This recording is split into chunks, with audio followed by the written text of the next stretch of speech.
तर आणखीन एक महत्त्वाची बातमी, पुढील काळात शरद पवार हे एनडीए मध्ये सामील होतील असं मोठं विधान संजय शिरसाट यांनी केलंय। दरम्यान यावरती आता बजरंग सोनवणे यांनी प्रतिक्रिया दिलेली आहे। बजरंग सोनवणे यांनी खोचक टोलाच लगावलाय।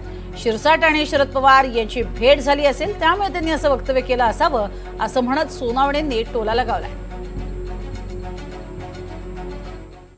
हे बघा, शरद पवार आहेत, लक्षात घ्या, शरद पवारच्या अनेक वेळा भूमिका बदललेल्या आपण पाहिलेल्या आहेत। म्हणून आता नवीन काय भूमिका बदलली आणि लोकांना काहीतरी आश्चर्य, अरे बाबा आश्चर्याचा धक्का बसला, असं काहीच नाहीये। उभाठ्याबरोबर ते जातील असं कधी वाटलं होतं का? गेले, 2.5 वर्ष सत्ता भोगली, ते सोनिया गांधी बरोबर विरोध करून बाहेर पडले होते, पुन्हा सोनिया गांधी बरोबर गेले।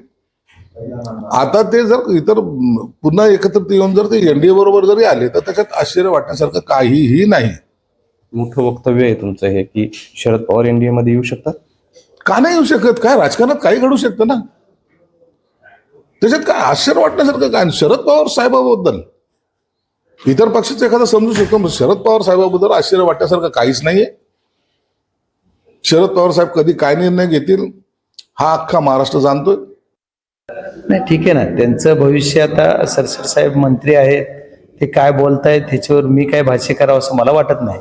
पण आदरणीय पवार साहेब कुठं जाणार आहेत, कुठं काय करणार आहेत, पण जिथं बी जातील, जिथं बी करतील तिथं देशाचं आणि जनतेचं हित बघणारे पवार साहेब आहेत। महाराष्ट्रामध्ये जनतेचं हित बघूनच त्यांनी आतापर्यंत 60 वर्षे कार्यकाळ सांभाळलेला आहे। पुढच्या कार्यकाळात सुद्धा ते जनतेच्या हिताचा निर्णय घेऊन काम करतात। त्याच्यामुळे ते सेक्युलर वोट आणि सेक्युलर त्यांचे विचारसरणी ठेवूनच काम करतात।